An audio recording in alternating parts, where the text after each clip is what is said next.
Hello guys, ఈరోజు అయితే మా మమ్మీ వీడియో పెట్టట్లేదు, నేనే పెడుతున్నా. ఈరోజు అయితే పాస్తా రెసిపీ చూపిస్తాను మీకు.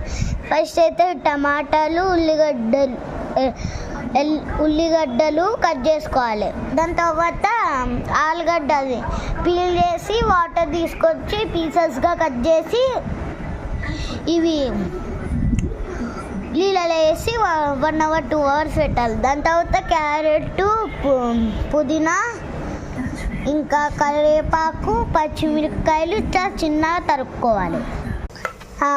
ఇంకా ఫస్ట్ అయితే గ్యాస్ అంటించుకొని కుక్కర్ పెట్టి ఫస్ట్ అయితే ఆయిల్ వేయాలి. పల్లీలు, ఆవాలు, జీలకర్ర వేసి దాని తర్వాత మమ్మీ నేనే వేస్తా. ఇదో పట్టుకో. దాని తర్వాత టమాటాలు వేయాలి, ఆనియన్స్,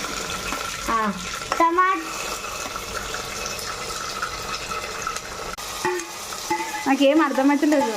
చేసేయాలి. ఆంది ఆంది తర్వాత ఇట్లయితే మిక్స్ చేసుకోవాలి గాయ్.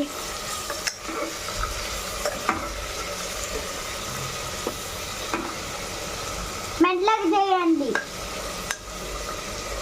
అదే రికార్డ్ చేసినాడే. మనం ఇప్పటి వరకు కట్ చేసుకుని తరిగేసుకొని పెట్టుకున్న క్యారెట్, పుదీనా అవన్నీ వేసేయాలి. ఇప్పుడు అప్పుడు దాని తర్వాత కొద్దిసేపు ఇట్లా అవుతుంది కదా. దాని తర్వాత ఆలుగడ్డలు వేసుకోవాలి. ఆలుగడ్డలు వేసుకుంటే ఇంకా టేస్టీగా అవుతుంది. దాని తర్వాత ఇట్లా అవుతుంది గాయస్. అవి ఇంకా ఫ్రై చేసుకోవాలి. తర్వాత అల్లం వెల్లుల్లి పేస్ట్ వేసుకోవాలి గాయస్. దానికి టేస్ట్ ఇంకా బాగుంటుంది.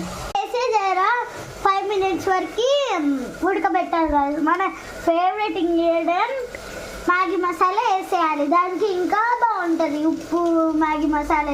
ఇప్పుడు మనము హాట్ వాటర్ ఇట్లా అయినాక హాట్ వాటర్ వేసుకోవాలి గాయస్. చిల్లుతే అది జాగ్రత్త. బాయిల్ అయిన తర్వాత మళ్ళీ పాస్తా వేసేసుకోవాలి మనం.